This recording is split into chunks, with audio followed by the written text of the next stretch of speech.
welcome everybody. It's another Tuesday. And how's it going, boys? Adam, Ricky? What is Happy up, Valentine's everybody? Day, Happy sweeties. Tuesday. You guys talked in sync. Happy Valentine's Day, Rick. Hey. How's everyone doing tonight? How's it going out, Fish, Ontario? Broden. Hope everyone's having a wicked Tuesday. We're getting through the week, aren't we? Oh, yeah. Making her through. Yeah. Me and Aaron did our Valentine's stuff last night, so that's good. Oh, that's cute. What'd you do? We went to State and Maine. They had a 4-course meal for two for $70. Ah, there you go. Wham bam, delicious. There you go. Good stuff. Yeah. Right on. Yeah. Beat the rush anyways.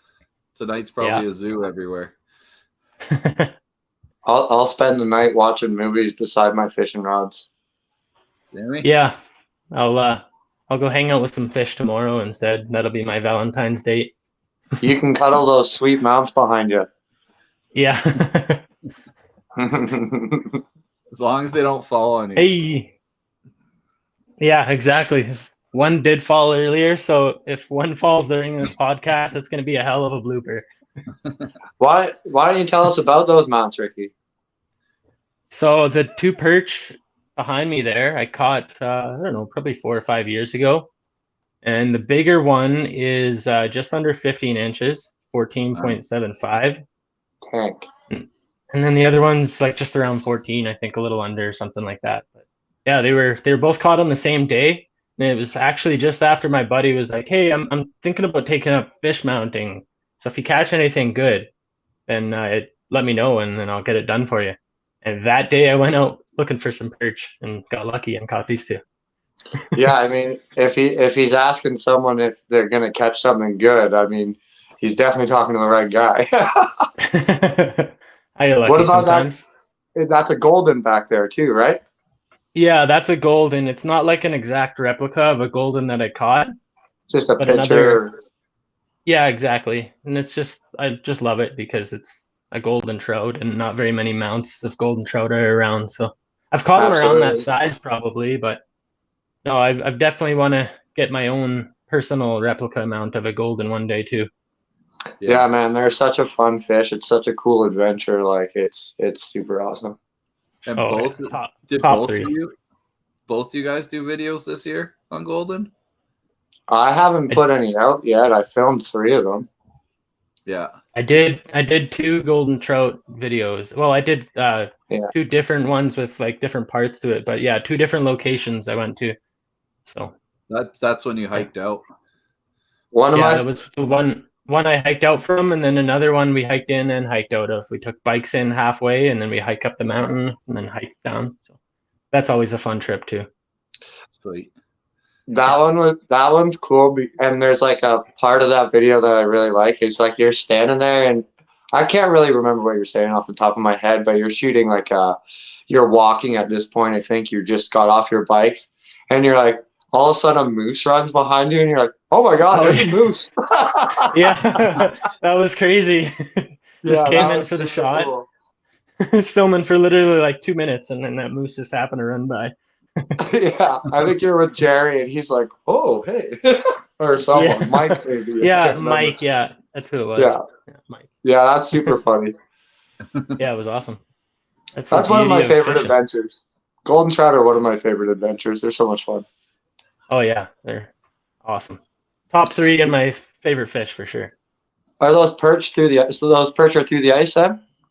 Yeah. Can you tell us what you got them on? I can. I caught him on a little shrimpo. I know lots of people are like, oh, I can't tell you what color and size of tungsten and all this, but little shrimpo, it's not even a tungsten, it's lead, but it's got a little glow, little tiny plastic thing that just wiggles. You could be holding it as still as you possibly can, and that little tail on the end will be like, yeah. Oh, okay. Yeah. Sweet. There you go, guys. Some perch tips for you. Yeah, there you go. Because everybody loves perch. That's one thing about Alberta. They do, and a lot of guys are super secretive about perch. Well, Yeah, for sure. I can be about locations. Like if you ask me where I and caught those. that's perfectly cool. That's perfectly cool. But I mean, techniques and tips on how to catch them. Why not? Because you still got to yeah, locate them, right? Exactly, and that's why we're here after all, I think, isn't it? Yeah, for sure. Like helping out the fishing community. Absolutely. I It's good to talk to you, buddy. Yeah, it's good to see you guys. George is smashing burbs right now, he said. Nice. Smashing burbs. Nice. I seen, Ricky, that you got a couple nice burbs in your last video there. That was sick. Or, sorry, your second last video. I think it was. Yeah. Yeah, they're so much fun. Yeah, Burbot. dude, they're so beautiful. Yeah. Well, I used to say they were so underrated, but I think now they're starting to get their recognition. It seems like even on posts, when people post burbot, like they get lots of likes and stuff. They're definitely starting to be a more sought after species. Yeah, they're gaining a head of steam for sure. Especially this time of year. It's like that fish that takes the lull out of the season. They're active when everything else is a little slower, so it's exactly a great fish to target. Absolutely. Since we're on the topic, since we're on the topic of burbot, actually, this is probably one of my favorite burbot setups. Just your regular glow-in-the-dark jig head. Doesn't even matter what size. It could be like 3/8. It could be like 1 ounce. Doesn't matter. The important part is having this stinger here, which is got to be the right length, like 2 inches down. And then you can literally, and I've done like so many different variations of this and figured out that you put your stinger line up here, then you can get your minnow on all the way. You can have this perfectly straight, and then no matter how much you're bouncing this thing on bottom, no matter how floppy your minnow starts getting, this will hold it in place a lot better than without it. So that's my burbot tip. I run the exact same setup on my dead stick, 100%. Oh yeah. Because lots of times they'll just come and grab it by the tail, and they won't have the jig head hook in their mouth. So that stinger is super helpful. Yeah, I run like go ahead, man. Walleye and everything on the dead stick. Oh yeah, that's all I'm running when I'm fishing these burbs and walleye.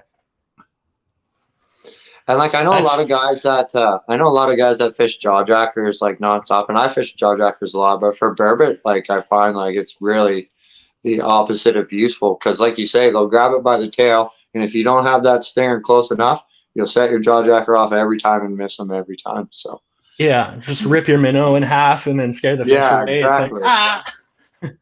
Yeah, exactly. And then that fish is probably not coming back around. Yeah, exactly. I don't even set my jawjacker. I'll just have it not for burbs. With that setup that Ricky showed and a bell. Yeah. And just listen for that bell because they'll just come in, then they'll just slowly go and they'll just go ding ding ding ding ding ding. Yeah, because a lot of times they're not really going very far with it. They go like a couple feet and stop and eat it. Yeah. Mm-hmm. I just set my drag super loose on my dead stick and just let them run with it. And then my active rod, I'll be pounding bottom lots to try and call them in. I do not have one, but you are the maker of the burbot board, which is perfect for them. It is, yeah. I used to make them. I should make some more one day, but I just haven't got around to it. But they're super handy for those bigger fish. You don't got to worry about your rod going down the hole. Yeah, it's super nice. It's artsy fartsy. I like it. I dig it. Tash has one. I'm always jealous of it. Oh yeah, she runs it still? That's awesome. Oh yeah, she's got it all the time now. Sweet. Yeah. Yeah. Yeah, it's good, especially like if you're at Newell Lake or something like that and you're fishing those huge pike. It's big walleyes even. Don't have to worry about your freaking rod going down the hole. Absolutely. How long is that thing? The burbot board? Yeah. I want to guess it's around 30 inches, but I can't remember for sure. Yeah, I think there's some tape measure marks on it. I think it goes to 22 or 21 or something like that. Yeah. I don't know. I made about like maybe 30 of them. Thanks. I made about like 30 of them. I can't imagine the shipping would have been very cheap on them if you had to have, but they were sweet. It was before the shipping, I think. Well, I didn't actually end up shipping any because they would have been ridiculous to ship the price of them. So Yeah, like at this every point, it one that I probably costs sold, you I met up. $60. But Yeah, Yeah, Kit pretty had bad. one too. He was saying, and he set it up Nice, with a yeah. trigger. Oh, did he? Yeah, Sweet. there you go. Yeah, I Nothing's figured pulling people that could. down the hole. No, I figured people could add that to them if they wanted to pretty easily. So I just Yeah, left for that sure. part alone. I don't like the jaw jacker system as much myself anyway. So if people like that, they're more than welcome to add them. oh, Ricky's gone. I do like the jaw jacker for a more active bite because it's just there and loaded. But with birds, Yeah, there's certain species, like there's a lot of like stock trout, like they'll just come in and crank it, so that's when I like it. But Yeah, like, I mean, when you got a burbot, that's gonna suck on it for a second, or even a lot of times like big walleye will grab at the tail and then grab up, and if that sets off the first time they grab at it, you're missing a big fish. So I mean, it's nice to have that just set line dead stick over the jaw jacker sometimes, for sure. Yeah. I know, Ricky, you've been pumping out videos the last couple of weeks on the burbs. What kind of depth have you been finding them in? I fish a lot shallower than most people fish for them. Most people are fishing like, 15, 20 feet of water at least. Yeah. I've been fishing them in 8 feet of water. Actually, I fish this shallow bay where most of it only gets 5 or 6 feet deep. But right on the edge of it, there's this drop off to 8 feet, and that's pretty much the deepest spot around. And right on that drop off, I've been getting them. They cruise that shelf chasing minnows. I guess so, yeah. Or they come from the depths, and then I'm just catching them just on the outskirts of the depth. I'm not sure, but it's just all about making noise at night. You keep reglowing that hook and you keep pounding in the sand on bottom, and then eventually you're gonna get a couple coming around. For sure. Yeah, you kind of can't give up on the, I just closed my jig up like 5 minutes ago. I don't really want, like, no, you got to do it. Yeah. You gotta constantly keep it going. You got to constantly keep making noise down there as much as it's annoying. Like, burbot fishing is honestly tough too, because you're doing it a lot of times till 1, 2 in the morning all night long, sometimes after you worked all day. It's tough fishing, honestly. Or sometimes you'll be like having a nap and then you wake up and you're like, I guess I'll reglow my hook and redo my knot and everything, and then you do all that, you drop it down, and 2 minutes later it's just like boom, fish on. Yeah. And if that happens, you know that they're rolling through and there's a bite on, so you have to stay awake now. Hell yeah. And that fish was probably just like circling your hook for like 2 hours, just waiting for its opportunity, and then all you had to do is reglow it, and it's like, okay, deal. Yeah. The lakes I fished, like, we like that morning bite in that 16 to 18 foot. We usually have pretty consistent that early morning, even all the way till noon. As long as you're in the area, they're cruising through. But like, I've been finding the night bite, I'll go into 12 to 10 just on the edge of a weed line and do good in the dark. Yeah, I've been finding them come any random point of the day, like middle of the day, middle of the night. I think this time of year, you're going to run into them regardless. Right? They're cruising. Yeah. George fishes them in 30 feet. Where are you from, George? Yeah, I think bro, that's like a big like common topic is like, how deep should we fish burbot? And I think that's like very lake much dependent. Very much lake dependent, very much even vegetation in lake dependent. So like you could have a lake that averages depth of 20 feet, like down here and down south, and you can catch those fish up in that 8 feet range, whereas other lakes, not happening. Yeah. Oh yeah. George is from Michigan. Michigan, right on. Oh, cool. Getting the bird bite in 30 feet in Michigan. Yeah. And like the first cold lake tournament they did, actually, my buddy caught this burbot, and we were probably in like 80 to 100 feet of water, and it was this giant burbot. We thought he had the winner on there. It was so exciting until we noticed it was a burbot. Aaron got a burbot the last 2 years in like 80 feet to 90. Yeah. We were fishing. So basically there's no right depth for burbot. Yeah. And like you'll hear like a lot of guys, like I do a lot of like research on them kind of thing. And there's a lot of guys who'll just straight up say like there's really not much information on them. Like they've had like tagging programs where this is down in Minnesota, mind you, where they've caught a burbot, tagged it, where they can like constantly GPS its location, and it doesn't move for 2 days. Like it swims away, goes, and then like a day later it sits for 2 days straight, and then goes out, starts eating again, and then sits for another day straight. Like they just don't do anything. Crazy. Yeah. So. And then, like, there's other ones that are just constantly moving around, going down deep, coming back up, staying shallow, staying deep. So, yeah, burbs are an unknown.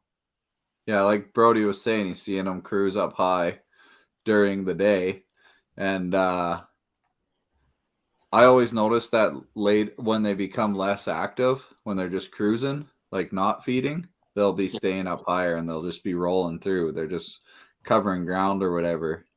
Once they get up higher, I don't see it. They're just not that. You don't get that active bite. Yeah, that just happened to me in my last trip out. Actually, it was probably like 2 p.m. I see this huge mark on my sonar way higher up. I'm in 8 feet of water, so it's covering like a good portion of the screen. I'm like, what the hell? Look down the hole, and there's this burbot probably this far, like a few feet down under the ice, just cruising by. Didn't want anything to do with me. Yeah. They've been known, like I've seen them in like Clayton's videos, I think, but they've been known to like come up and like nip at transducers and stuff.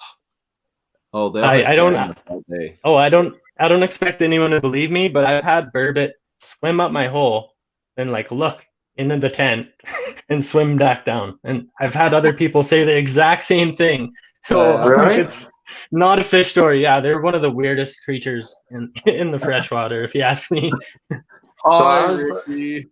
Yeah, everyone knows if you watch. Everyone knows if you watch this podcast, I'm like super like not stoked about muskrats. They're like not cool.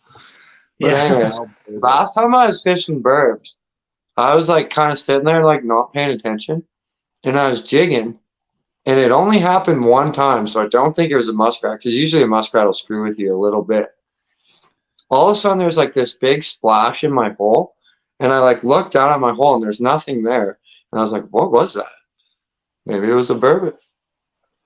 Yeah, definitely. Ricky's giving me hope. It's not something everyone witnesses, but it does happen, and it's crazy when it happens. Yeah, I've never seen that. I've seen him hit the camera a lot, like George. Yeah. Hit the camera, or they'll sit right behind it and just start dusting everything. Yeah, they're curious fish. One video that Ricky has that I thought was very interesting that shows like how powerful they are is there's a pike. He's fishing with a jig and a minnow, I believe. And there's this pike that comes in and it tries to like suck the jig in. And then like, I don't know what, maybe whenever later on in the day, a burbot comes in to the same jig and like does this exact same thing and wolfs the jig in, but it's actually able to suck that jig up and the minnow up compared to the pike that couldn't do it. It's crazy. Yeah, just that's a cool video. A powerful vacuum. Yeah, I don't even remember that. That's awesome. I remember these things. They're all up here. Sweet. Yeah. They're tough fish. Like once you get them into that hole, and sometimes they just do their snake thing and just hold the hole. Yeah. Or trying to get a picture and they just fold on you, and it's like, okay, well, straight muscle, man. 30 inches long, but it looks like it's 15 inches long because it's folded in half. Yeah. So I saw your set. What are you guys using to bounce the bottom with to attract those burbs? Anything that with glow and rattle at the same time. Whether it's a jig head, some sort of like bigger buckshot spoon, anything that'll glow and rattle at the same time. Make a lot of noise and be real bright down there. Mm-hmm. Yeah. And like not just usually one when I minnow head necessarily. Like I'll usually put on like 2 or 3. minnow heads, eh? Yeah, I just Just like clip the head. heads off. Interesting. Unless it's like, sorry, if it's a jig head, I'll put a whole minnow on. Okay. Yeah, but if it's like a big jigging spoon, usually it's just the heads. Yeah. Yeah, like when I roll up to a spot, if there's nothing around, I'll start off with like a rattle bait, like a glow in the dark rattle bait, and then you just ripping it through the water column just to bring something in for a little bit. It's not something I like to use for that long, but when you first show up to a spot, if you use a rattle bait, it can definitely call some fish in the area a lot sooner than just waiting for them to come around for some scent. Absolutely. I've even hooked big burbot on that rattle bait, so you never know, right? The nice thing is like with as the years go on, because like I remember like it hasn't been very long that rattle baits have gone glow kind of thing. So it's definitely a big game changer lately. For sure. We did good on rattle. When you're looking into the rattle baits, look for glow ones. I'm not overly big on UV myself, because that's very light dependent. But glow, you can control that. So I'm big on glow. Yeah. I know when just I was don't make them. What's that? Sorry. When I was out with Broden a couple of weekends ago, the lipless cranks were the ticket. It was nonstop. Oh yeah, for the burbot. Lipless crank, lipless crank, lipless crank. Bam, bam, bam. Then you get a couple on a dead stick, but those lipless cranks were producing like crazy. They're aggressive and on the feed, so nice. They can be a very aggressive fish. Oh yeah, for sure. They got better eyesight than people give them credit for too. Oh yeah. Yeah. I know with when Adam was talking about just doing the eyes. No. I've when you're running a spoon, I learned this from my buddies out in on Lake Winnipeg, how they rig for walleye. They'll just put the minnow head through on the spoon, then all they do is they'll wrap it around the whole thing like that. I can't see you because your screen's frozen, but I can picture what you're talking about. They just wrap the treble with that minnow. Yeah. Oh yeah, that's beauty. And that's their go-to on Lake Winnipeg, the guys I fish with the spoons for running minnows with them. The reason I like to rip the heads off is because I just feel like the guts are like so scenty. And that's the most unscientific explanation ever. But isn't the scenty what we're looking for here? But when you rip its head off, like all the guts kind of like, it just makes a lot of scent in the water, right? Yeah. What up, Dinos? Dennis the Menace. That's funny. Do you guys got any you got any, like, what kind of structures are you guys looking for? I know you kind of said the depths and the drop off. Are you guys looking for anything else when you're targeting burbs? Sandy bottom for the most part. Yeah, sandy bottom. Yeah. Usually like rocks at the top of for me it's rocks at the top of the drop off because I'll usually fish burbs at the bottom of it. And usually it's, for me, like honestly, close to dam walls is usually a pretty good place to start. So once you can transfer into some sand and get out of the rocks, it's good to go. Yeah, just as long as you're not dealing with lots of vegetation, because then you can't pound bottom. You're just gonna catch a bunch of weeds every time. So yeah, that's the main thing. Sandy bottom. Yeah. And I mean, if you don't have a flasher or a camera to tell when you pull up to a hole to know if the weeds are down there, it's pretty simple. Just drop down, jig before you set up your shack for the night. Oh yeah, you can basically feel with your jig head if you're in the right type of terrain or not. Absolutely. Yeah, I've always had great success right on the edge of those weed lines where the sand hits. Great success. Like any fish, it's all about that minnow travel right on the edge. It's a bait. They'll pop, the minnows will pop their heads out, the predator will be sitting there. Yep. Absolutely. It's a lot harder to target fish in a basin than it is along a ledge. So Yeah. natural highways, right? Yeah. Have you guys been pontoon boating? I have never been pontoon boating, but it sounds like a lot of fun because it'd be a lot of room. Yeah. This is my Pardon?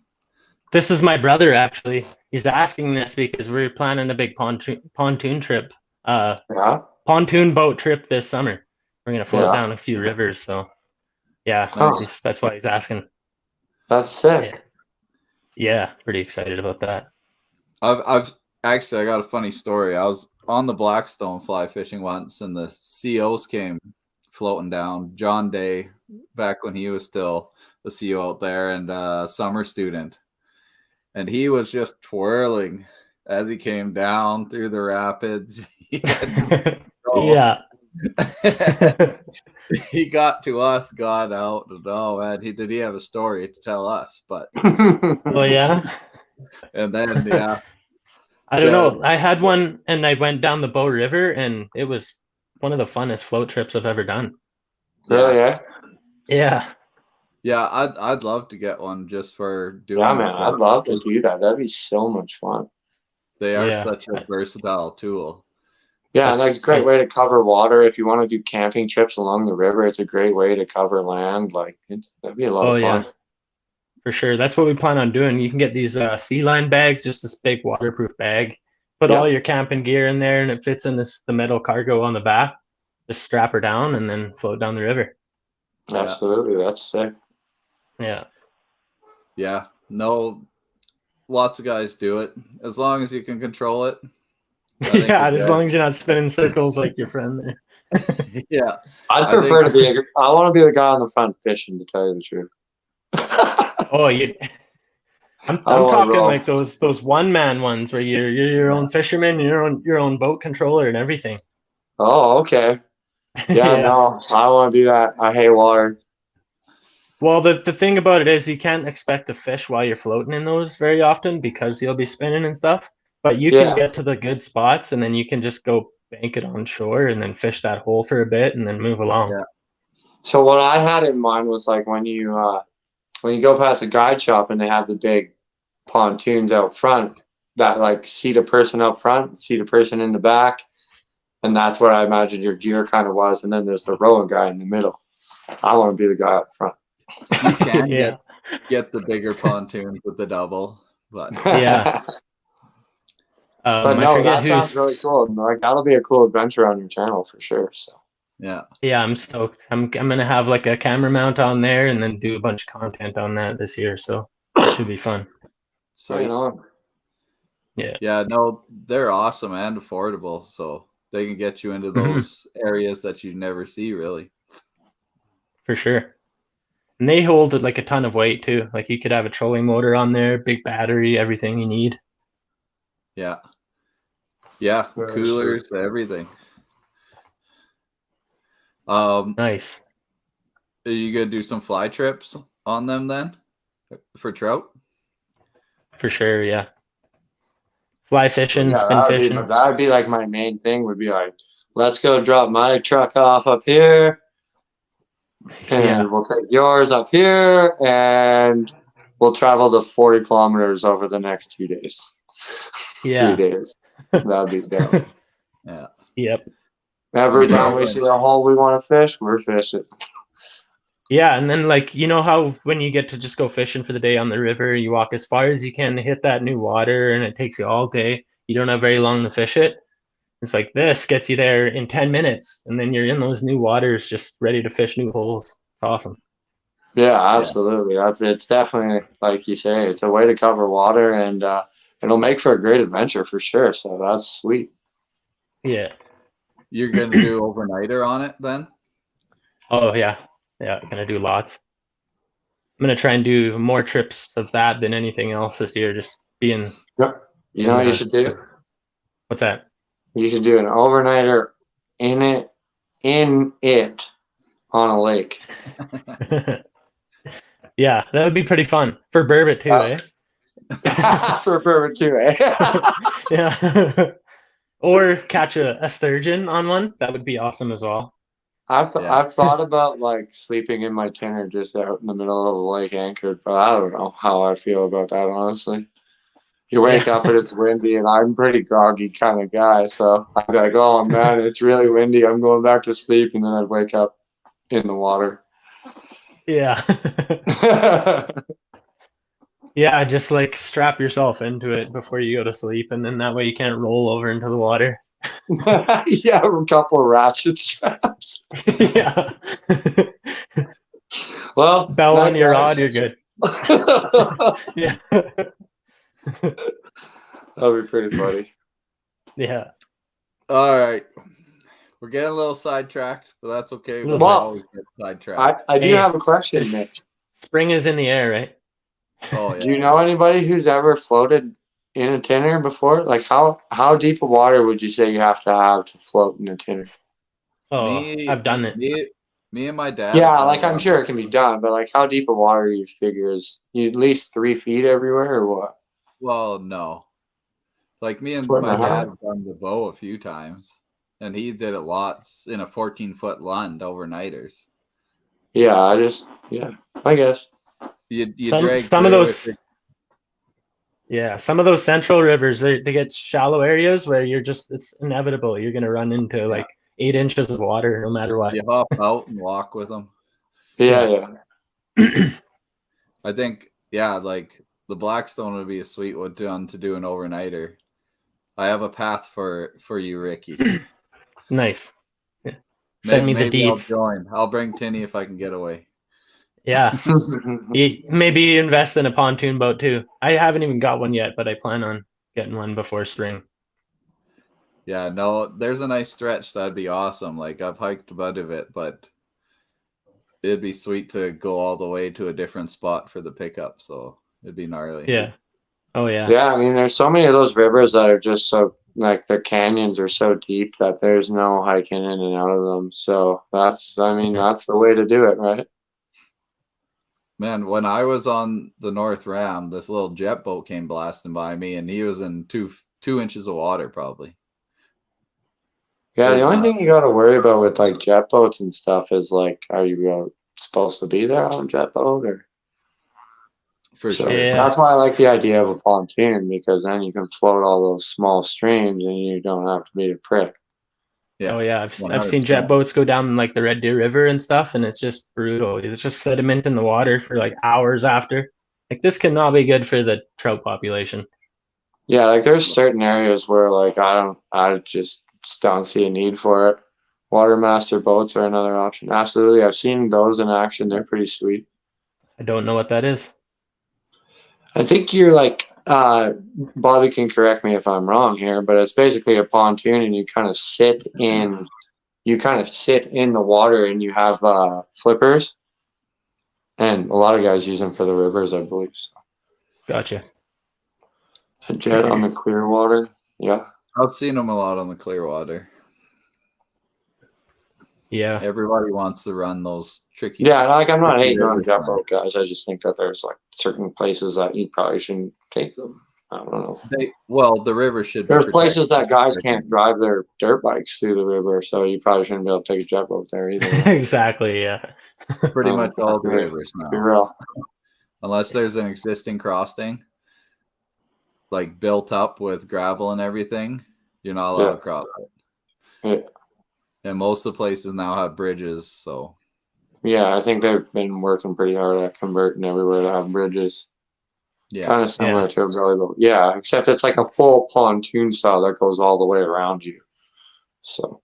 Oh, I've seen it. It totally affects like stretches of river for not just that crossing too. When people are ripping through there, get affected for like the whole big stretch. Yeah. Yeah, I think that happened a lot on Chunda as well. I've almost got into first thing that came. Yeah.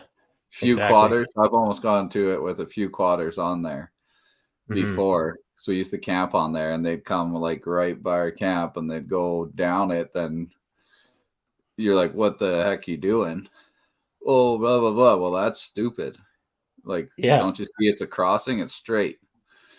There's a bridge right there. You can go around. What's your problem? Yeah. It's brutal. Yeah, it's ridiculous.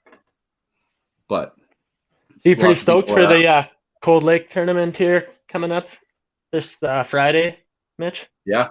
Yeah, no, I'm stoked. I haven't prepped at all. It's But on No. Friday. I believe it starts Friday. Yeah. It's gonna be 3 fire. days of Laker action. Yeah, we might even be there like, right at midnight to drop a line just for a bit. See if we can get an entry on the board right away. Oh, Do we man. do we know what the winner was last year? I think it was 88.1, but someone can correct me if I'm wrong. But I think What is that in inches? Yeah. What's that in inches? 30 something. 30 something.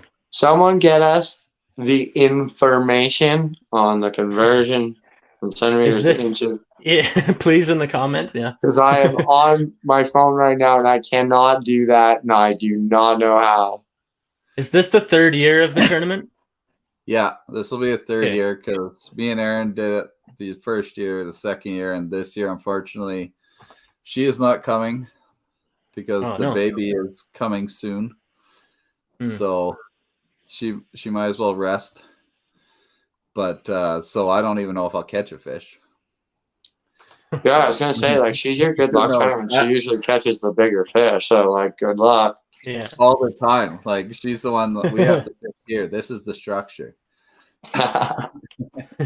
So That's who funny. knows? Yeah. And then, like, what are you guys predicting in inches will be the winning fish? I'm gonna say right around 35 to 37.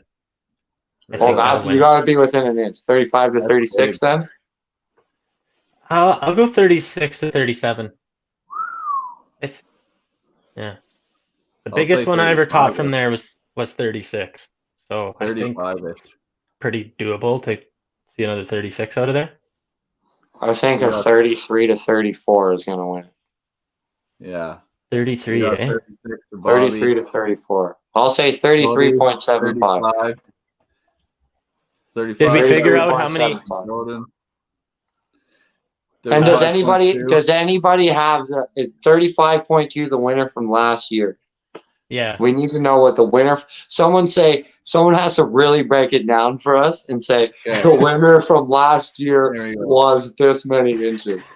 Let me just pull up this app. I'm slow.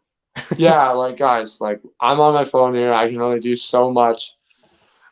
My brain does not have the information on who won last year's Lake Trout division. But I think that tournament is going to be super fun. I think anyone who's going is going to have a blast because, I mean, friendly competition is always good, right? And whether you're super competitive or just there for fun, I think it's going to be a good time. It's 34.6. Was the winner last year?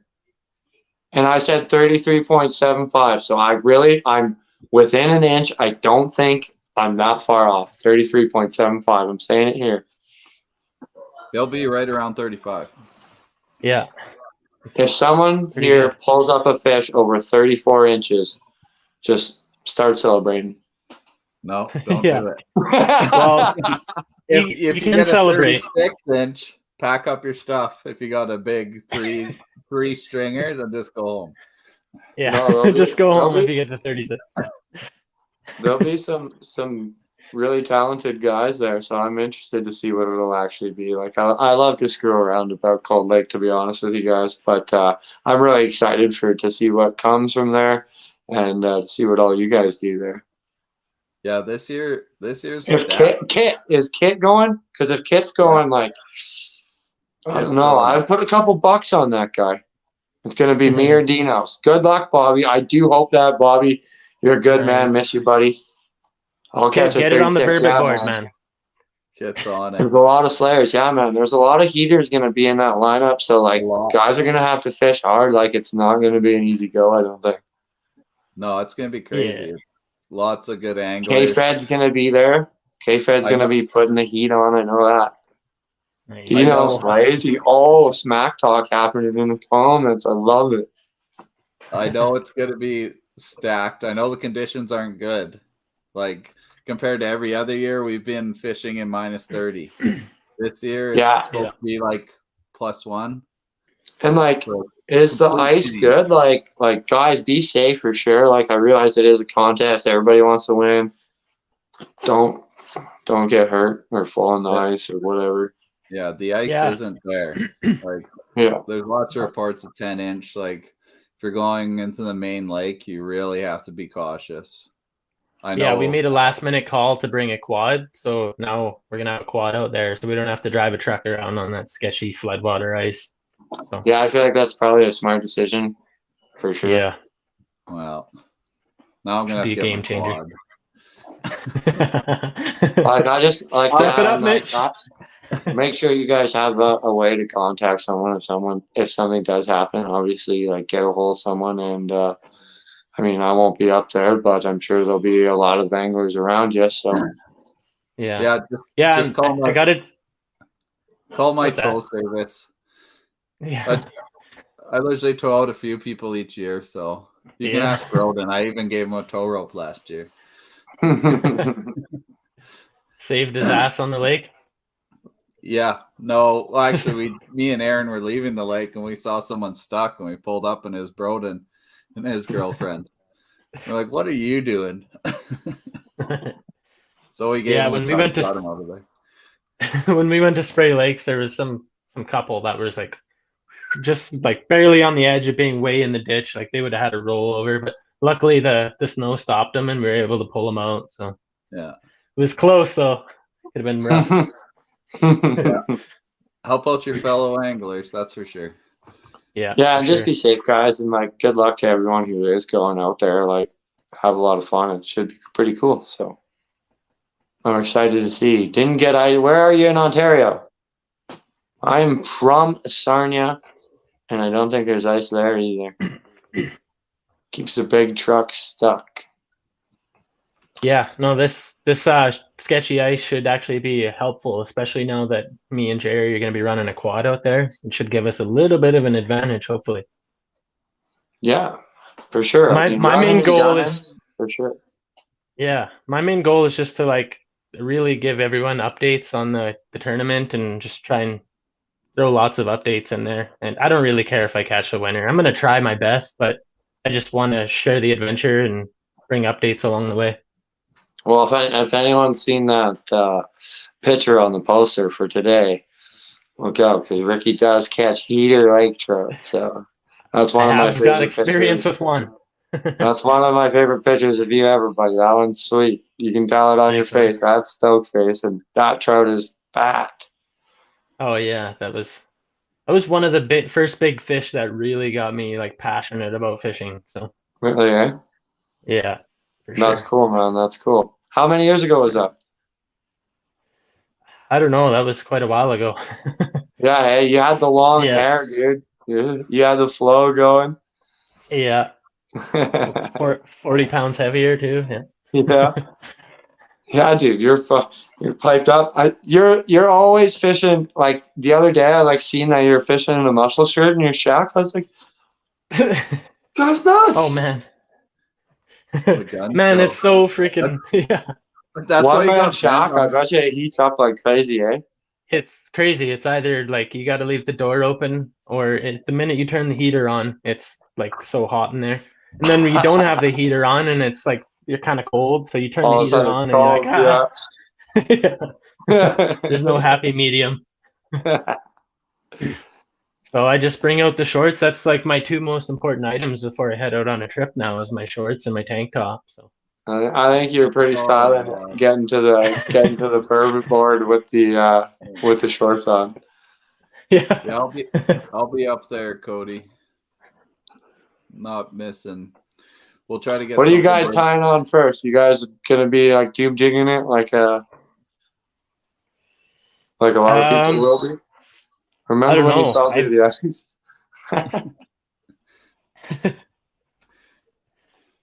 Your brother says, remember when you fell through the ice?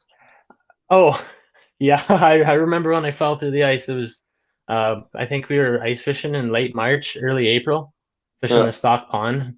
I was right beside a danger thin ice sign. And all of a sudden it just right through. I just immediately floated up like a bobber and just crawled out. There's no problem. No problem. That's funny. Yeah. It was so nice out that day that I just kept fishing in a different spot, obviously, but just dried off in the sun while I was ice fishing. Yeah. That's hardcore. That's awesome. Yeah. I'm But no, about my an first hour hook that I'm in. southwest of Toronto. Go ahead, That's Ricky. cool. I'm from China. First hook that I'm gonna tie on for lake trout is probably gonna be a smaller hook, just so I can get on the board.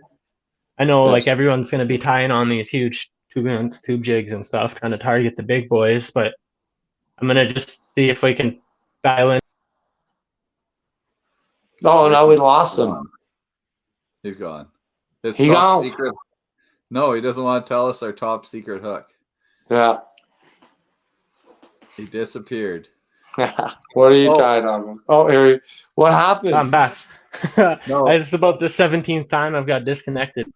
Yeah, but that was too top secret of a hook, I guess. Yeah, now you guys Facebook can't and know. YouTube kicked you off. Yeah, that was the fish god saying shh. No, but honestly, I'm gonna start with something smaller. Maybe even my same Burbot setup with the stinger hook and the glow in the dark jig head, and just get a fish on the board right away. Yeah. That's my Ideally, plan of I think attack. that's like the ultimately the smartest plan that a guy could really go with, because Yeah, big fish eat small too, right? So it's not like you're not for gonna sure. catch a 35 incher on a minnow and a jig head. Exactly. And it really helps you determine if the fish are even in the area because like we've used lots of smaller hooks on Cold Lake and they love eating the smaller hooks a lot more often. Like they'll chase the tube jigs up and down all day sometimes and you'll get a couple hits here and there. But Yeah. if they target in on something like this or even smaller, like those 1 inch power bait tubes, me and Jerry have taken the time to drop those down in like 80 plus feet of water. Takes you like 5 minutes, but once you get it down there, if they see it, they're gonna eat it. Like almost always. How does that hook hold up? The power bait tube hook, Yeah. it's actually pretty strong. Yeah. I haven't had one bent out. My biggest bull trout through the ice comes on one of those in 62 feet of water. Oh, really? Yeah. Yeah. They'll hold up. Huh. Oh, absolutely. Yeah. Yeah, no. And I mean, you are holding your breath the whole time because you're like, well, I have a 1.5 inch tube in this thing's mouth right now. That's just hope. Yeah, it's the same thing with fly fishing, though, right? You're nymphing and you catch a big fish on the nymph, and you're like, hopefully that little tiny hook stays in there. Absolutely. Well, I know, like Wesley does. He's done a couple of videos with just a tungsten on Lakers too. Oh yeah. And yeah, I guess there's no reason for it. Oh yeah, they'll munch it. Yeah, I mean, you got to think. So guys chum not in Alberta, but guys chum all the time when you watch lake trout videos, right? And you can see on like their live scope footage or whatever, like you can see the fish coming in and eating the chum all around it. You got to think those pieces of chum are only probably this big.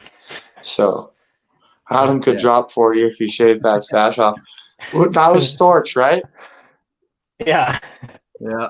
Does he need some fly material, some Adam hair caddis, or what?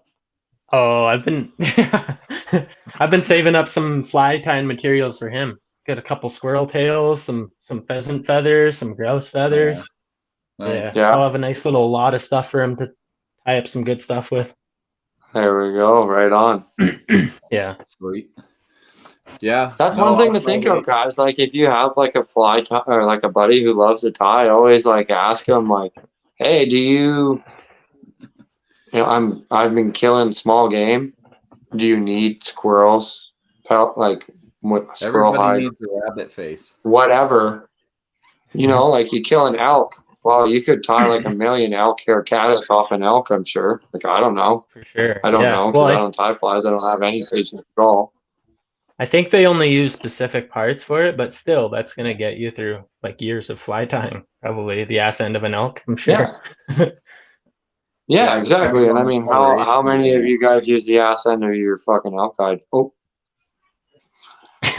your elk hide. So Yeah, like always think of your fly tying buddies when you do that, because I got some fly tying buddies and I gave him a tail of a rabbit and he was stoked. Yeah. Yeah. For sure. Sure. Yeah, when I drop, I'll throw just a dead stick. I'll throw a big herring down, lay it on the bottom. Then I'll just run a tube right off the bat because it's kind of my locator. Yeah. That'll bring a fish in from a distance. It's like sight. For me, I won't run a big one, like 4 to 3 inch, but I feel that bigger mark or a spoon just can bring those fish from an area. Because if I'm not marking bait clouds, I won't stay long. Yeah. I'm gonna bounce right away. Oh, really? Yeah. That usually doesn't determine a spot for me, but it's nice to see a bait cloud. That's for sure. Yeah. I'll sit for a bit, like 20 minutes on no bait cloud, but if a bait cloud doesn't roll through, I'll move right away. Yeah. Always feel like they're always chasing that meal. So unless you're looking for, like, I've targeted a lot of big lake trout in the middle of summer and deeper holes when you're just going for that one big tank. Like in northern Saskatchewan, I won't go where all the other fish are, like the cookie cutters and stuff. But you can drag bottom and troughs, kind of, where you got your drop offs on either end, and you're just coming through the trough, and they're just kind of belly dragging through there. And I've caught some of my biggest lake trouts in those troughs, which might be the same for mid-winter. I don't know. I haven't ice fished lake trout that much to have experimented that much. So yeah, well, I remember I didn't catch one. Go ahead, Ricky, because you're smarter than me when it comes to lake trout ice fishing. I remember I didn't catch a lake trout. I don't care. My first 3 trips out to Cold Lake, didn't even catch one till I figured out that you got to have braided line so you can set the hook good, and then you got to have a nice stretch of clear leader material. And then you got to find like some sort of structure point. You can't just be out in the middle of 150 feet of water where there's no drop off around it. Once I figured those things out, then that's the basin thing.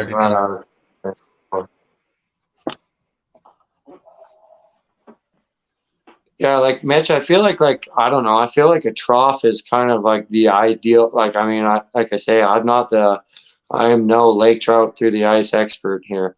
But I feel like the troughs would definitely be an ideal thing. It's a highway, right? I mean, sure, if you don't see bait in 20 minutes, like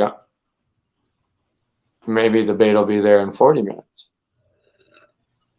Yeah. But are you going to wait that long in a turn? Like, I just don't feel like I feel, but I feel like if you're in a trough, it's like definitely like, if you're in a trough, it's probably coming through at some point. If you're fishing a basin, you're probably very smart to be moving every 20 minutes, like you say.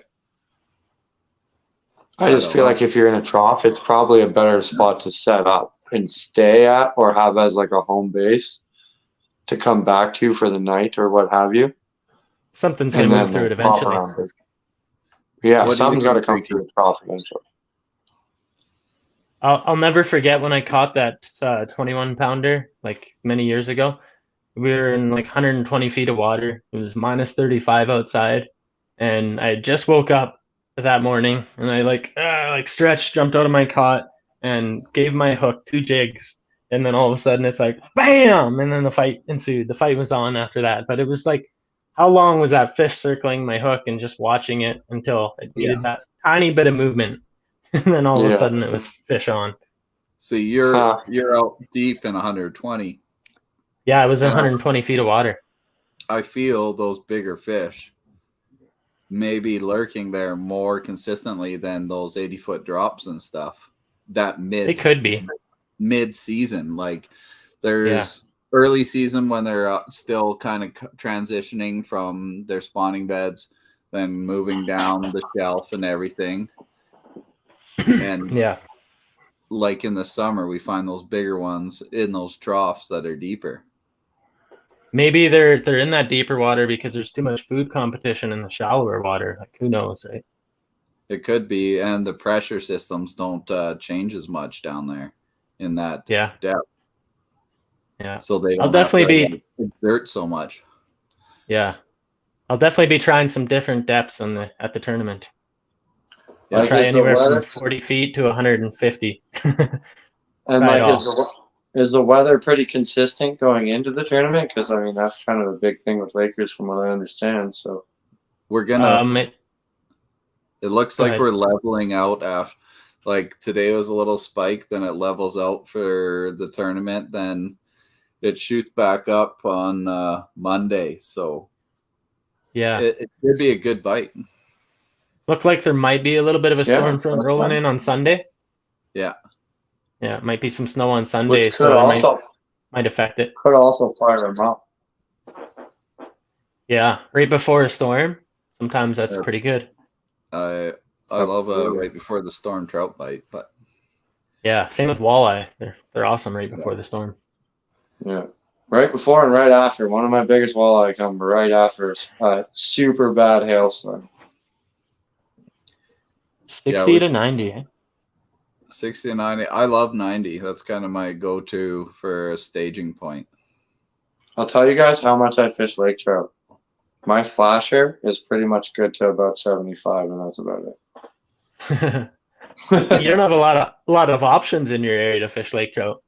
No, like I'm pretty much in like the furthest corner of lake trout fishing.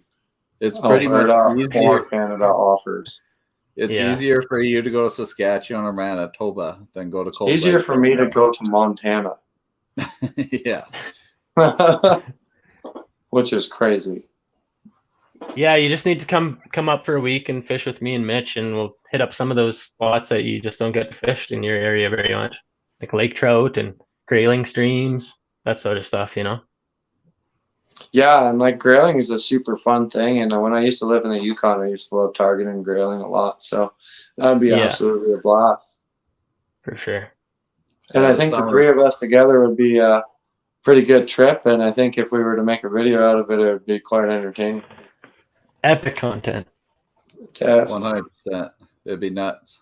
Everyone's mind working together on different camera angles and just create one super production. I wouldn't even want to fish. I'd be like, I'm running drones and cameras, guys. You guys do this. YouTube would break. Yeah, you both got drones, eh? Yeah. Yeah. How much did those cost? Actually, if you get the DJI 2, they're not bad. I think I got the kit on sale, $6 something. Yeah, the kit and the 1-year warranty where I can crash it into whatever I want as long as I can get it back for $850 or $750. Okay. So you can crash it into a fire and it'll melt, and then you just pull it out and you're like, as long as there's parts of it that I have that aren't like completely melted, I could be like, hey, this happened.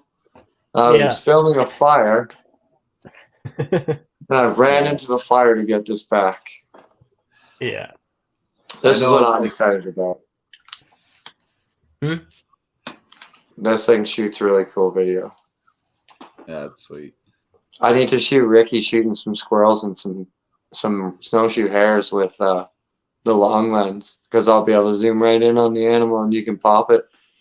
Oh, that'd be so badass. It's so hard to get content and footage of like squirrels and rabbit and grouse, just because that GoPro is only so good. Like you can only zoom in so far on the GoPro. Right. GoPros and for instance, what's that? GoPros are only so versatile. It's absolutely. Yeah. You can't like take the time to set up your other camera and put it on the tripod, because by the time you look back at the animal, man, like, try filming a hunting show for whitetails or something like that. With your camera and you're flipping it, then adjust and start to pull back your bow, and you're like, then adjust. Don't get me wrong. Huge challenge. I love my GoPro because like it is super handy and it does take really good shots for certain things, But I'm really excited about having a long lens camera again and shooting with it, because I was filming some woodpecker and some antelopes and all sorts of stuff on the weekend, and it was pretty cool to get used to again. So lots of fun. Yeah. Do you guys edit on a computer? Yeah.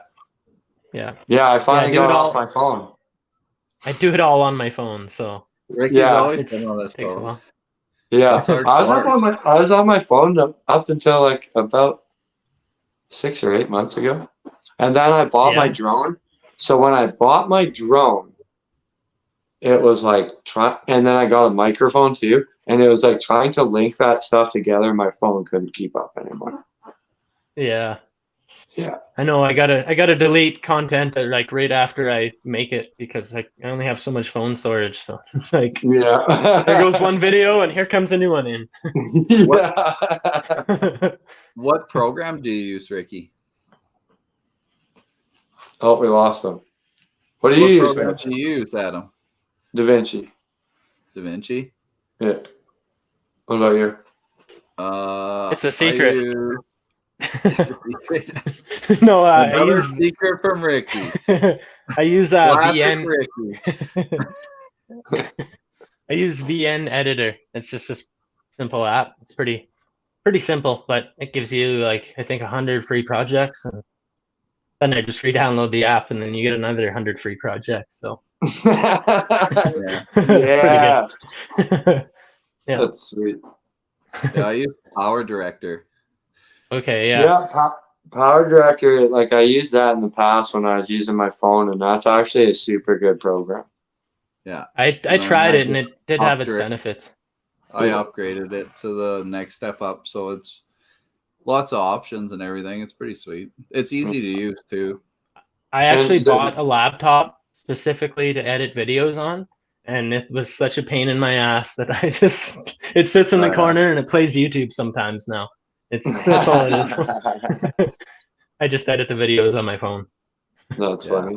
Like my DaVinci's free and stuff like that, so like I don't know, it's pretty handy. Once you get comfortable with something, it's like you don't want to leave it, right? Yeah, exactly. It's like it's so easy, like you don't want to learn something else. Yeah, it's like it already takes me hours and hours to edit a video. So to try and learn it on a new program again, it's just like Oh yeah, it can be difficult. But I'm glad I went to the laptop, and I'm slowly getting back into editing better videos, I think, every time. And just I was gonna say, Ricky, like for like you were saying, like with the GoPro you can only do so much, but like with your last video with the hare or the rabbits, you did like a really good job of like, okay, here's the scene, and then it was like showing, and then like you actually could see the rabbit quite good, like in my opinion. Yeah, and, no, I tried because I'll even circle them too, but like you can see it pretty good. I mean, it would look a lot cooler if you do this, but obviously you need a filmer there to do that. So but I thought that actually was really good. You could see them quite well.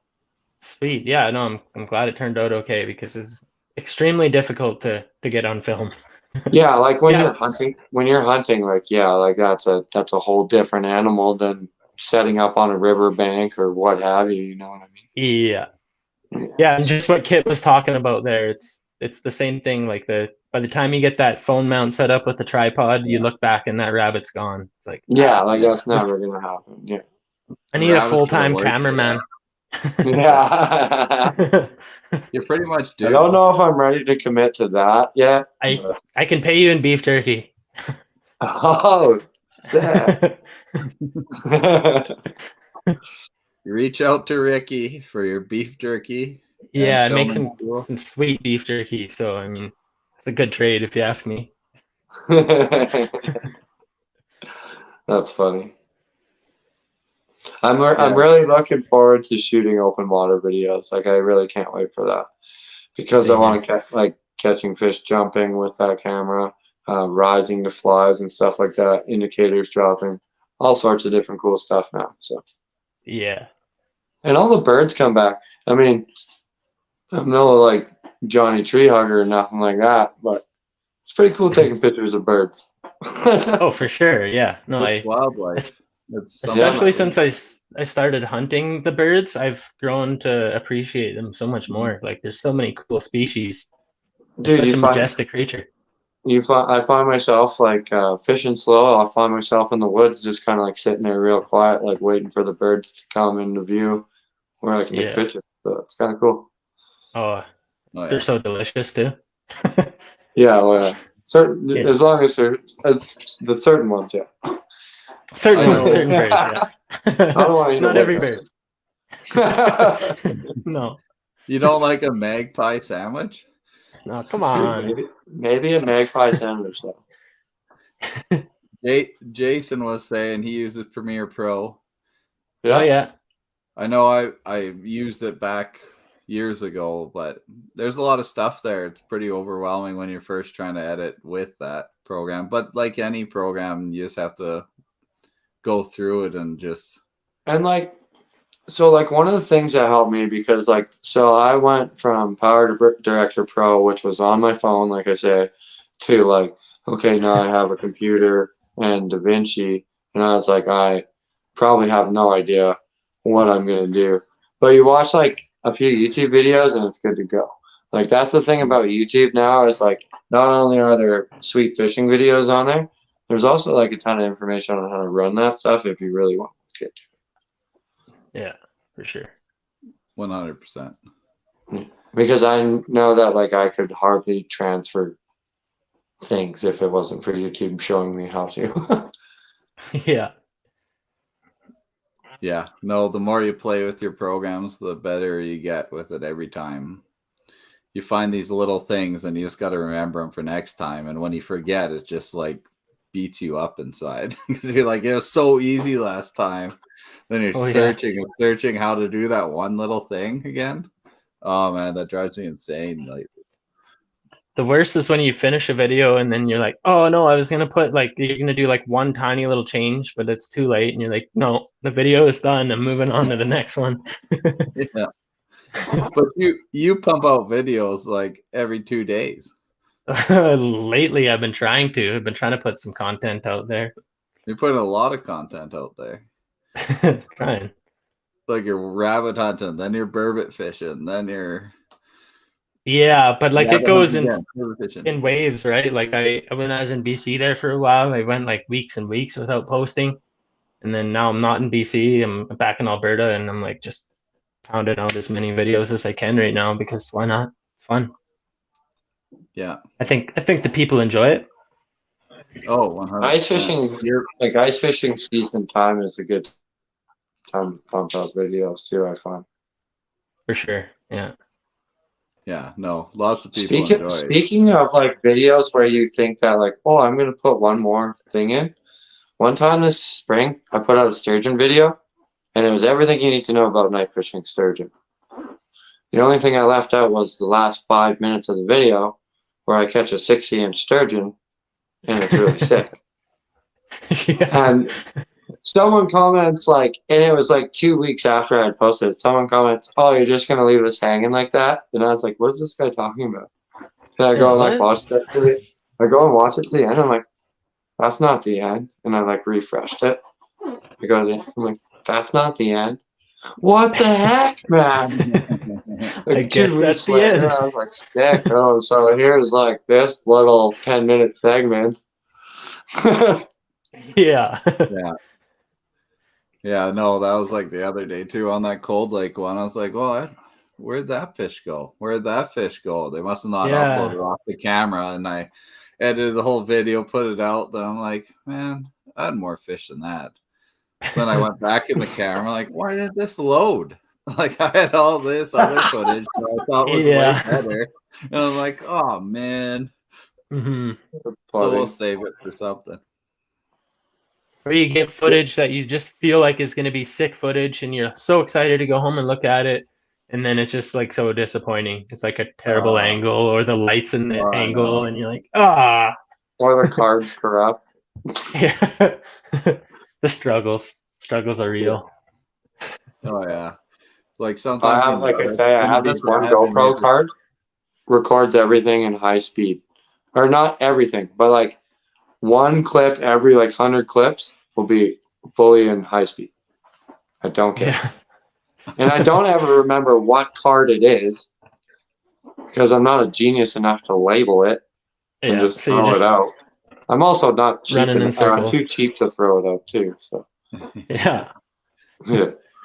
I know. We don't do it for a living, we do it for fun. So you just don't want to get rid of that stuff. She's like, it'll work next time. Yeah. Exactly. Yeah. I'll blow on it. Oh yeah. Like an old Nintendo card.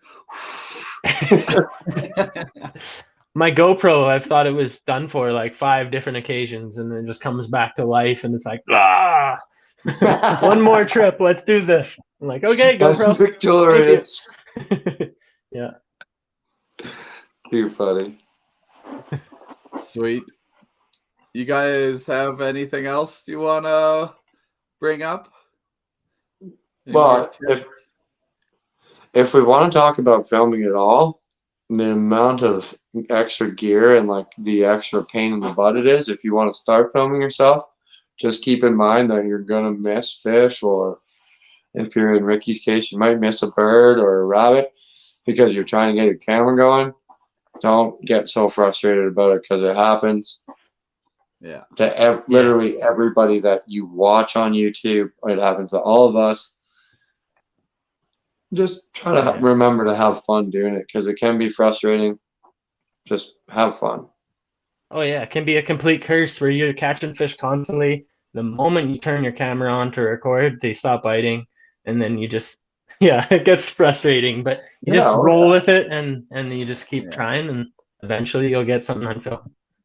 Yeah, absolutely. Yeah. If you watch my like last 3 videos, the first couple fish, I'm like, man, I was trying to get the camera going, but it didn't work out. So here we are now on the second fish. Yeah. Yeah, if you think, oh, I'm just gonna drop this hook down for a bit and see what happens, then expect the fish to bite then when you're not recording, because they'll bite every time.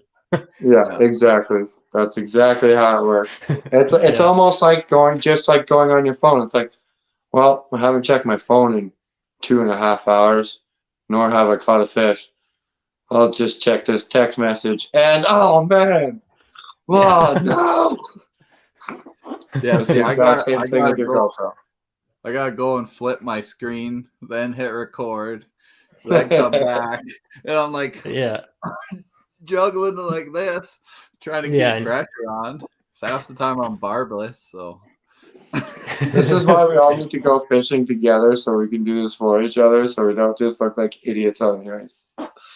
Yeah, one guy. We need one epic trip. For sure. You better just head on up to Cold Lake with us, Adam.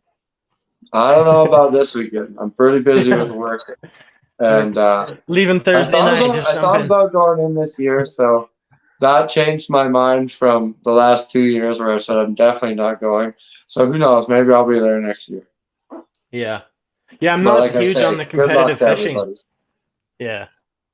Competitive fishing, but it's the excitement of just being there and updating everyone on the sizes of fish that people are catching, because I know like there's only 400 people in this tournament, and there's like going to be thousands that are wondering what happens. So it's fun to keep people updated, just hang out with people and see some familiar faces.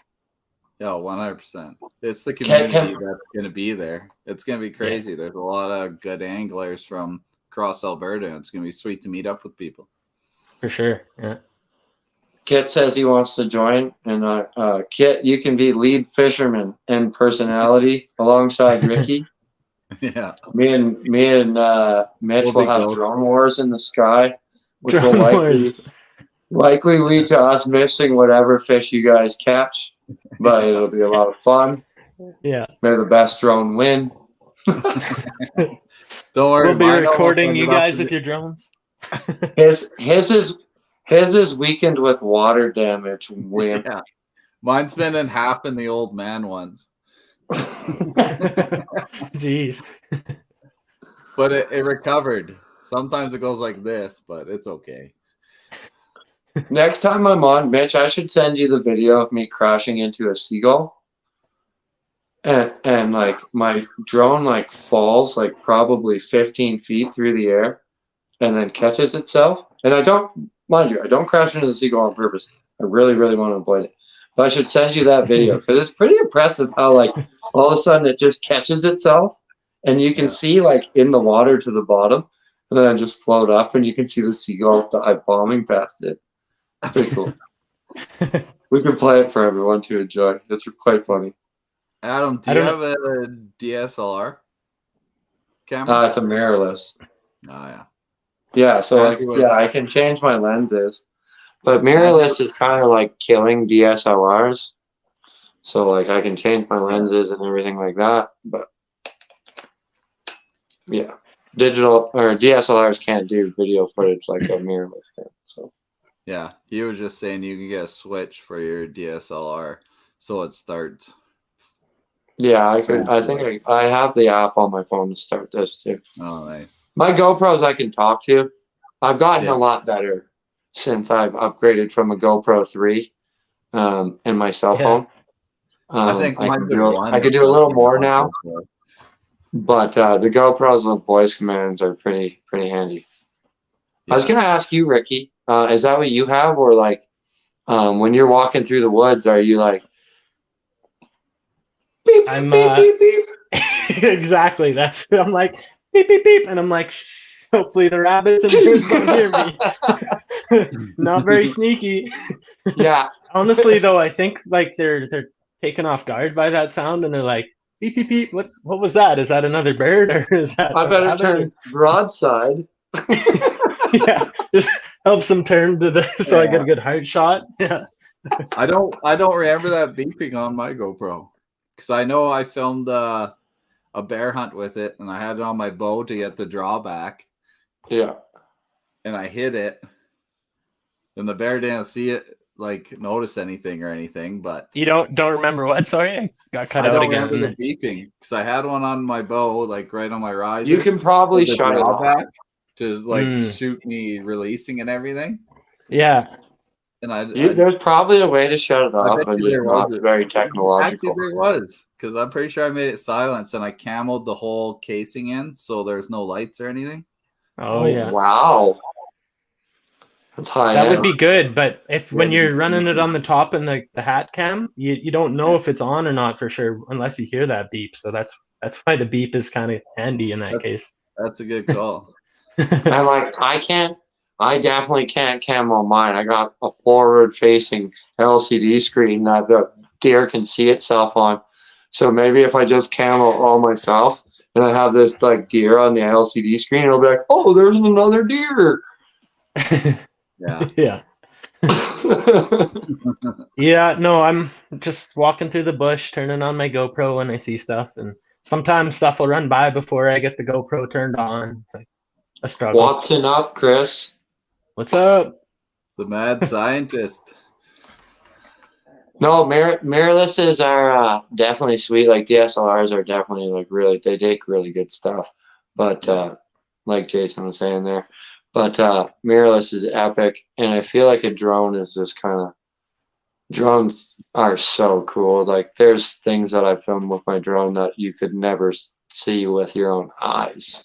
Yeah, I'm pretty jealous of your drone. It's not even necessarily like that crazy stuff. Like it's like me popping up over the river to just like, oh, watch this watch this sturgeon for B-roll, or like here's a cliff that's like 100 feet up and there's owls nested in it, and I can fly up and just hang out and get pictures. Like that's crazy.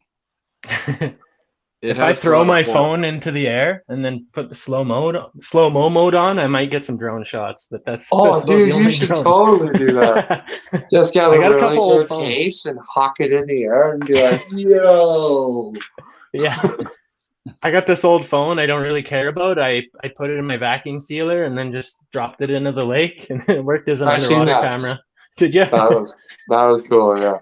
I haven't seen that one yet. I gotta catch up on the Ricky. He's been dropping too many videos this week. That was just a short, wasn't it? Yeah, that was just a short. Yeah. Yeah, I was gonna say I only seen the short. If there's a full video on it, I missed that. I want to do a full video on it, but I wanted to be in clear water. So I was like, that's like incredibly genius. And then I was like, the only thing about that is you should have a lot of bags because you got to charge the phone. Yeah. Yeah. Well, it's just like the vacuum sealer, right? So you got to do it at home anyways, unless you have your vacuum sealer with you. So.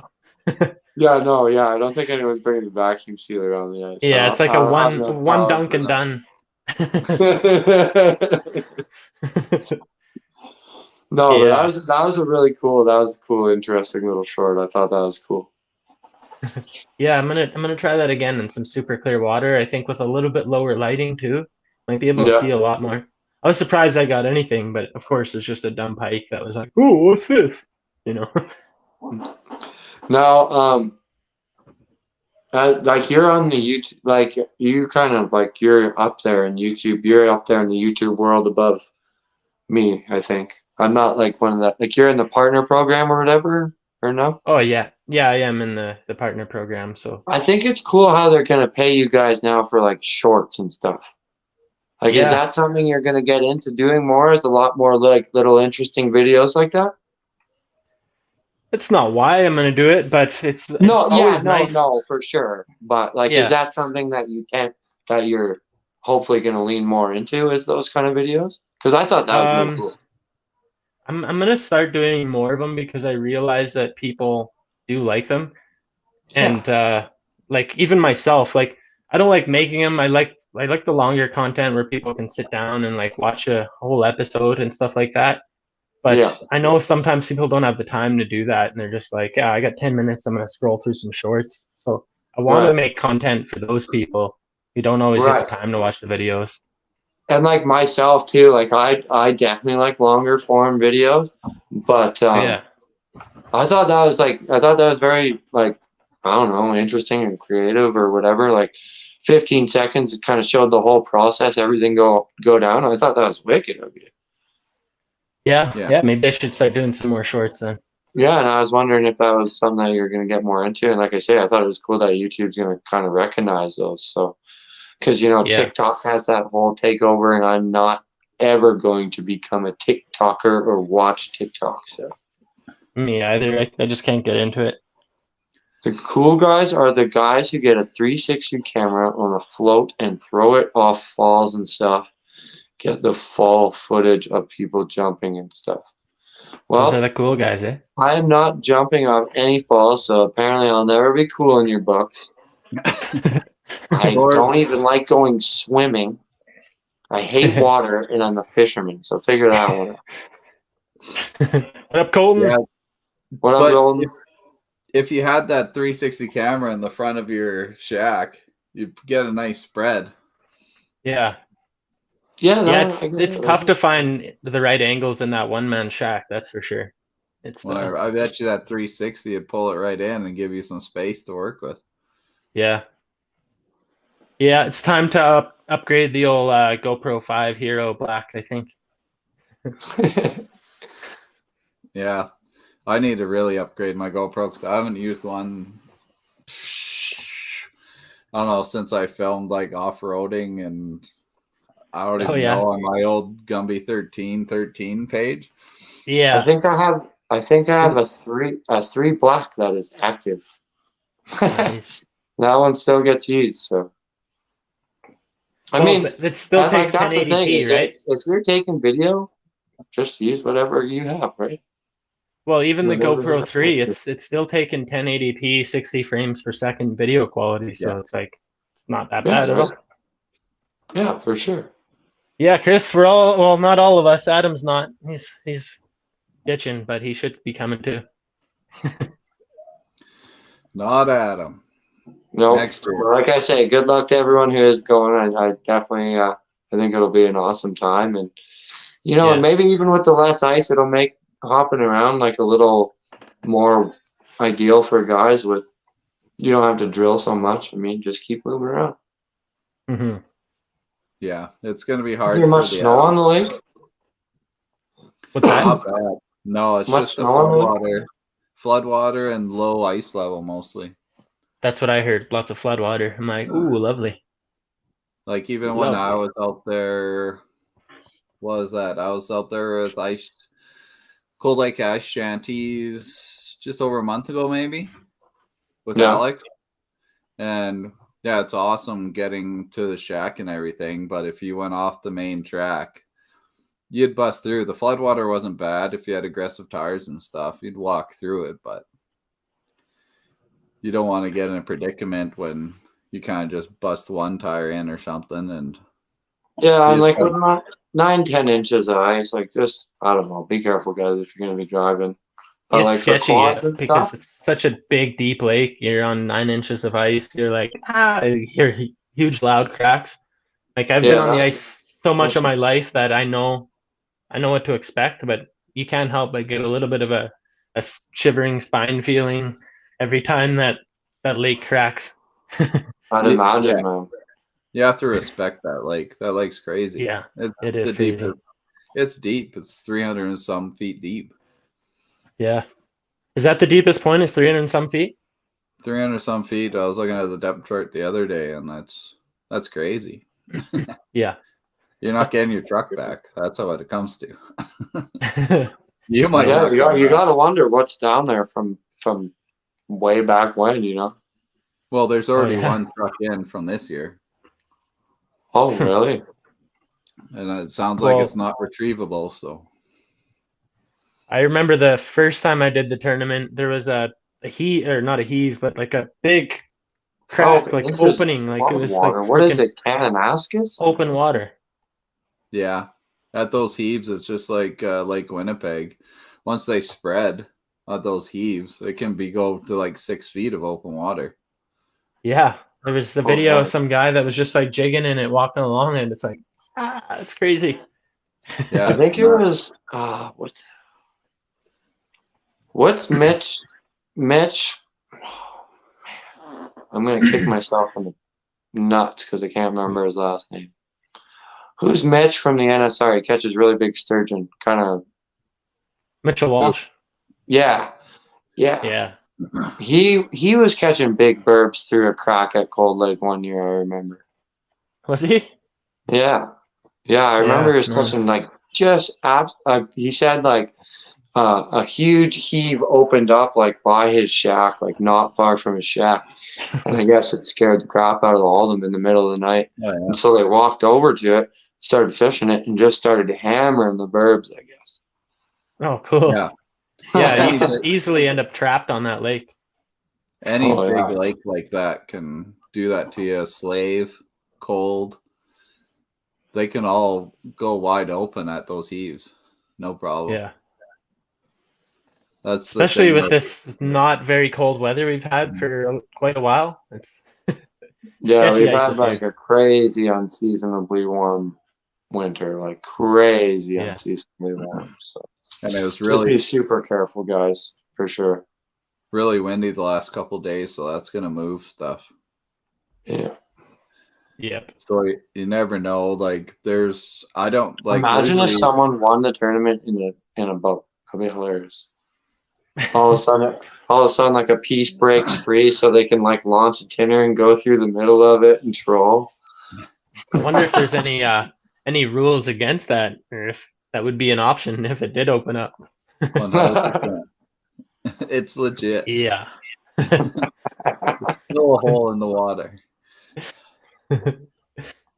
Yeah. No, I'm interested to see all the like Mitch, you'll have to have like a segment next week or something. Maybe get everyone to send you some pictures from the tournament, and you can post some of the fish up there. Maybe show some of the footage that Ricky gets and some of the footage you get. I'm sure that you'll be busy up there. Yeah, we'll probably go live a couple times depending on our reception. I know it's not great on the lake in most spots, but we'll try. Yeah, we'll give updates maybe we'll every day. Have a little get together on like Saturday night or something too.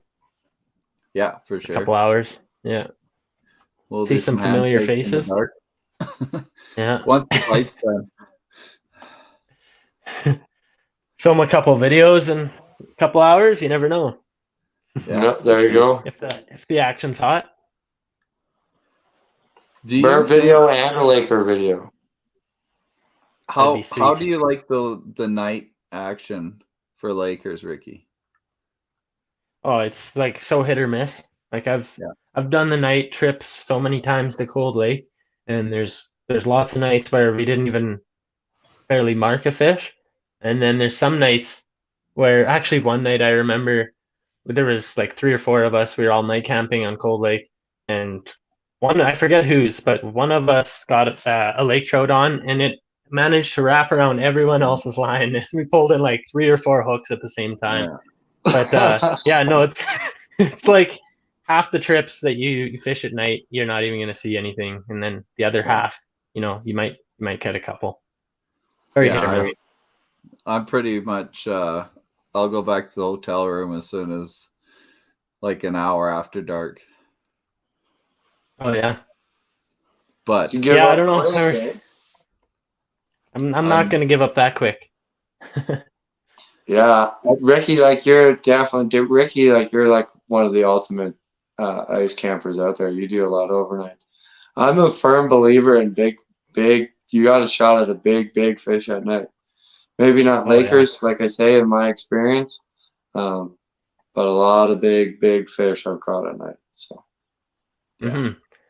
And even if you don't get the big one at night, being set up for the morning bite and not having to drill holes and make noise in the morning and waste time in the daylight during prime time is total very into it. advantage. Like you say, like you jig twice and that fish ate.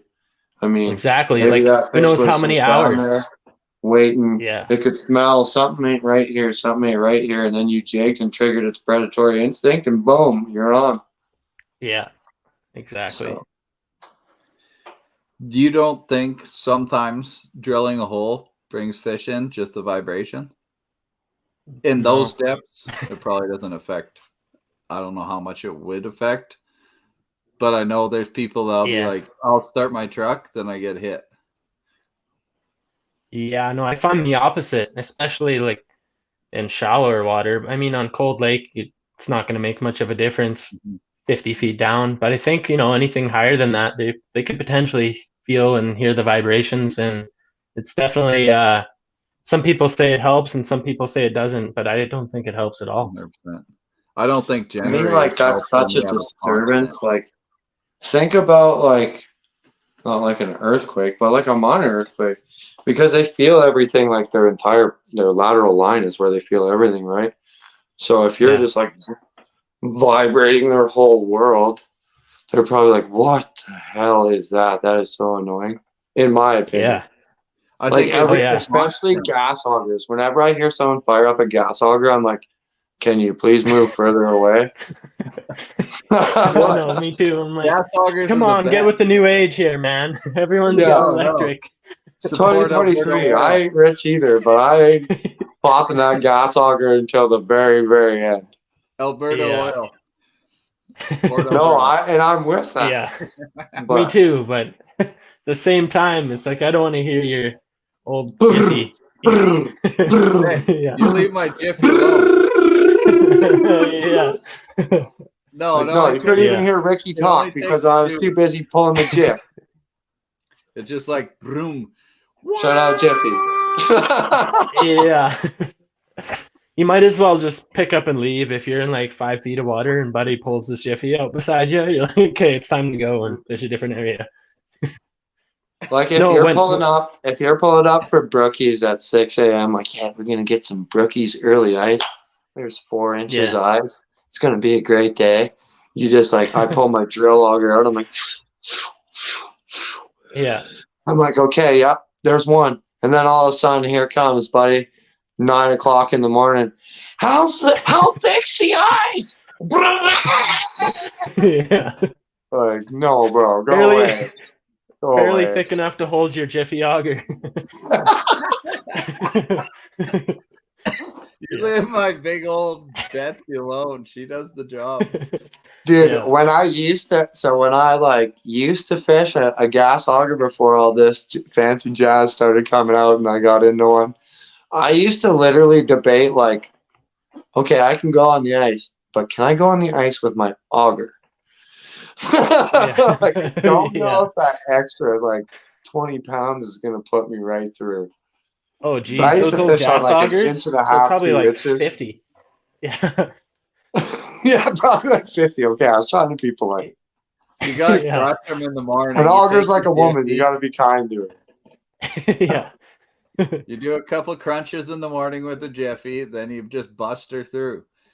And the fish are like, oh, yeah, Alberta oil. Yummy.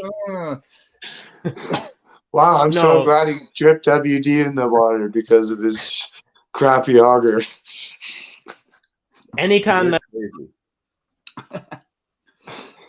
Jiffy 100%, Model 30, 10-inch. No, and I love Jiffy. I definitely love Jiffy. If you got like my buddy has a Model 30 right now. And he's like, yo, I put it on Kijiji for $250, and I've had a few people offer me $150. Only Should I like drop the price on it? I'm like, no. $250. Yeah, it's a relic. That's Everyone crazy. wants that. I'll take Yeah, one. man. Yeah, like he's got one. I'll double fist them. Yeah, you come down here, let me know. He's got one ready for you. He's like, I fired it up yesterday. It's good to go. Then it's half the time for me to do holes in them. Could you imagine? Aaron just walks up, pulls the triggers. You're holding both the augers. They're beasts. You got to hold on to them. I'm always trying to be as quiet as possible when I'm fishing, especially ice fishing. Like even the light getting into my hole at night, I don't like that. I'll put something over top of my hole so no light is getting into my hole. And then I'm quiet, and then that's when the big fish like to come around. 100%. Yeah. Absolutely. Yeah, I put little foam, so I have the little foam mats in my shack or whatever, the 24 by 24s, and I cut out my hole for it, and then I kept that circle that I cut out. Same thing I did. A hole in that so that I can jig through that at night, and I don't have to worry about it being wooden or sharp or plastic or breaking off against anything. And once I pull that out of the way, good to go. All the light in the world can shine in. Anyone with a lathe can make that happen. I don't own a lathe or know how to operate one. I also forgot what we were talking about. I'm a genius. Oh, Jiffy 30s, how good they are. How amazing they are. If you want to get rid of those birds chirping and that nice sound of nature and peace, then you just fire up the old Jiffy 30. I was camping this weekend, and I was like, catch fish. bro, I was camping this weekend, and I was like, wow, like it is so nice out this morning. It's like +3, like the stars are still out, the moon's still out. All of a sudden, I hear a truck pull in the parking lot. I'm like, oh well, whatever, someone's here. Bling, ding, ding, ding, ding, ding, ding, ding, ding. I was like, oh god. Yeah. Jerry. Can we start a fund for everyone so we all have electric augers? No. It was funny. I was so against them too. I used to be the same way. I'd be like, yeah, gas auger, and then I got an electric, and I was like, this is the way to go. Well, so I look at it as I bring my drill so that I can put in my ice anchor pegs. May as well use it to drill the hole too. Yeah. Well, I have a small 6-inch adapted one I use for trout fishing early season, but like I realize like there's times for it. I never use a 10-inch hole personally. I don't fish lake trout though, so that's personally the only time I feel like it's necessary. But yeah, my 8-inch light flight, it just fires through the ice. And it's honestly not a light flight. It's Woods brand, like the Canadian Tire brand. Primo. Yeah. No, I'll run 10-inch just like even sight fishing whiteys and stuff in shallow. It's so much better. Yeah. You get that extra range for those whiteys, sight fish them. Yeah. Yeah, if I sight fish though, I usually drill like a 4-hole pod, so it's quite large. For sure. Every little bit helps. Yeah. It's a little bit more of a challenge to drill double holes with the that Jiffy torch light flight thing that goes on my cordless drill. Yeah. I find you almost have to drill on a little bit of an angle each way. And then that kind of helps. Like drilling live wells is not as easy as it used to be, but at the same time it works. Berta. Don't let Kyle Stevens hear you say that word. Oh yeah, he would be all over this topic if he was in here. Kyle Get Stevens that gas auger going. Or Berta, like he hates the word Berta. It is kind of silly. Pronounce it right, he says. You might as well. All you gotta do is say Albert. Yeah.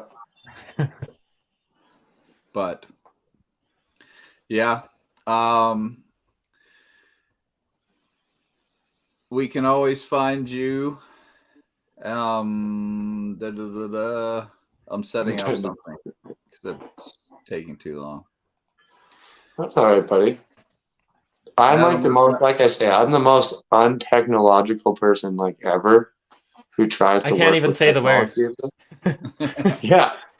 Oh, bacon. You can Dude, go back. Take that crap down. Let's go back to the bacon and the hot dogs. All I see is bacon on my screen. That was from last year.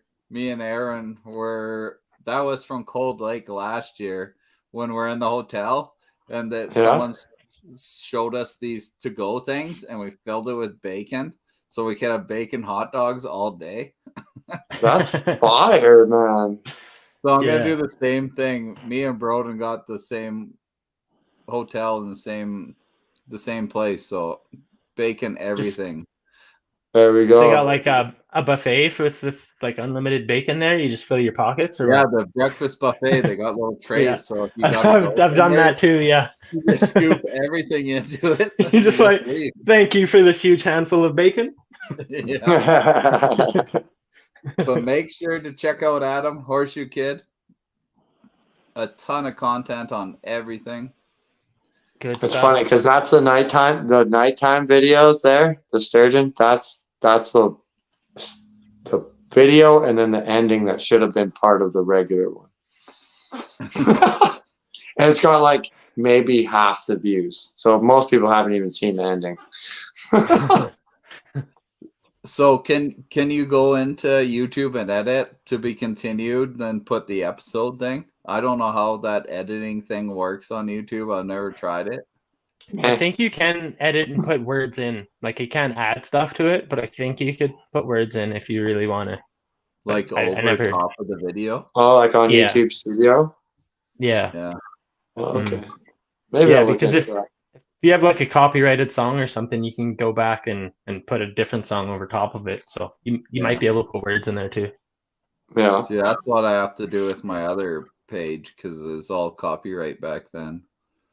Yeah. What page? You had like 7 other pages, didn't you? Yeah, but the Gummy 13, I have crazy, crazy views of mostly off-road and freestyle motocross, but nice. crazy views on there. Sweet. And if you're looking for Ricky, make sure to check him out.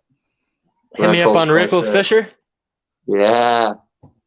Check out the new video I just posted today. I shot 2 snowshoe hares with my slingshot, and it is a long time coming. It took me a long time to get that opportunity. Man, that's insane, though. Yeah, super sick. It was awesome feeling. Hands down crazy that you could do that. Yeah, it's like I've shot a couple with a bow, but with filming it and a slingshot. Oh man, I can't tell you how many nights I went out because there's no point in going throughout the daytime. You got to go out like early in the morning or just before dark. And I kept doing it day after day, never getting any opportunities, and then something in the air just right. Managed to get 2 of them. I think it's because I finally figured out that you got to walk like extremely slow. Like you're literally moving your feet inches at a time. And that's how you can walk up closer to them. Yeah. Yeah, the stock pattern is for any animal, you pretty much have to just be invisible and not do a constant pattern. Because once you get to that constant pattern, you become a predator. And you have to use slow motions. Yeah, for sure. But Slow motion. Yeah, so if you could all go check out that video, I'd appreciate it. Spent a lot of time on it, so. Yeah, like I say, like those kills, like the kill shots, are actually really, really good. So. Thanks, man. Yeah, I can't wait to watch it. I know you had a couple other videos I haven't gotten to check out yet because you just like video. Watch the third one. Hey, it won't be forever, so enjoy it while it's here, I guess, right? Might as well pound out the content while I can. I try to stay on top of all of them, so. Appreciate it, buddy. I know Same here with you guys. I know it's always good content. What up, Seabass? My boy. But yeah, no, I honestly, I have a lot of respect for the fact that you, I remember the phone grind of download, edit, down, like, because you don't have time to get rid of anything. You only have so much space that's on your phone. I have a 2 terabyte hard drive that's full and a 1 terabyte hard drive that are full of videos that I have no interest in really editing. Yeah, but they're there in case you ever want to. Oh, dude, like I have like the one golden trout video I have, it is fire. Like I run into 3 bears, I catch a ton of goldens. It's just a riot. A lot of B-roll stuff, but it'll probably never see the light of day. Yeah. See, that's the opposite of me. Like as soon as I get content, I'm trying to get it off my phone and get it uploaded. Yeah. So like I don't have very much stored content right now. Like I got to go out tomorrow and get something else for content if I want another video, right?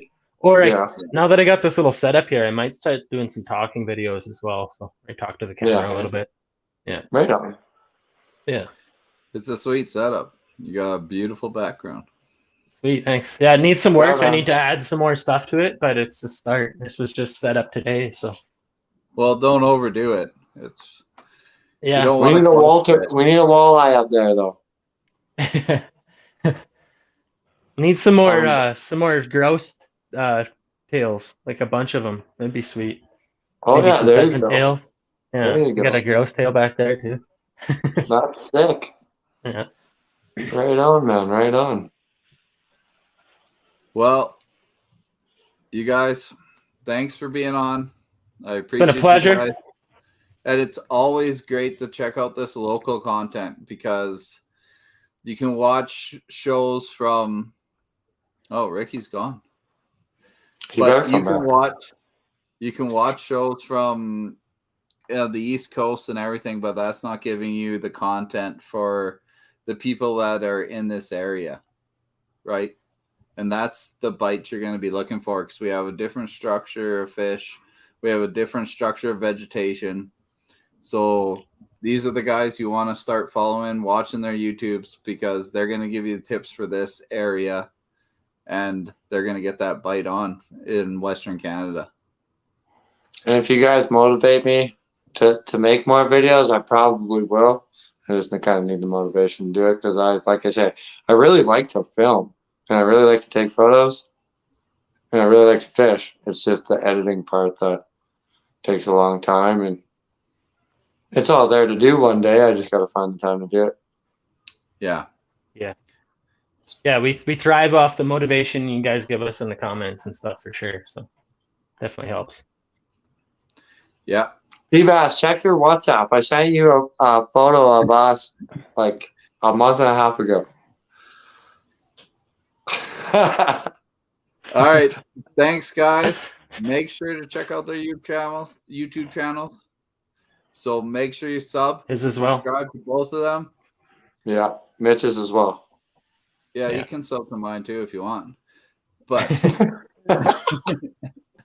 make sure you get on these guys because always awesome content, always local for Western Canada. So they're going to put you on that hot bite and the content that you're looking for. So everyone have a great Tuesday. We're rolling in a Cold Lake Derby. We'll try to get some live content over the weekend, give you some updates off and on. And check out Ricky too, because I know he's doing that as well. So you betcha. Hey, thanks everyone for joining in. Yeah, thanks. Thanks, Mitch, for having us. I appreciate you all the kind words, man. Yeah, no, these guys are beauties, so make sure you watch them. It's awesome. We'll be back next Tuesday, and we'll have the results from the Cold Lake tournament, and we'll see who won. Hopefully, I have 33.75. Hopefully, I have about $6,000 in my pocket. No. Yeah. Be safe and have fun, guys. Take care. Good luck to everyone going. Cheers. Peace out, everyone. Yeah. Be safe for sure. Have a good one, everyone.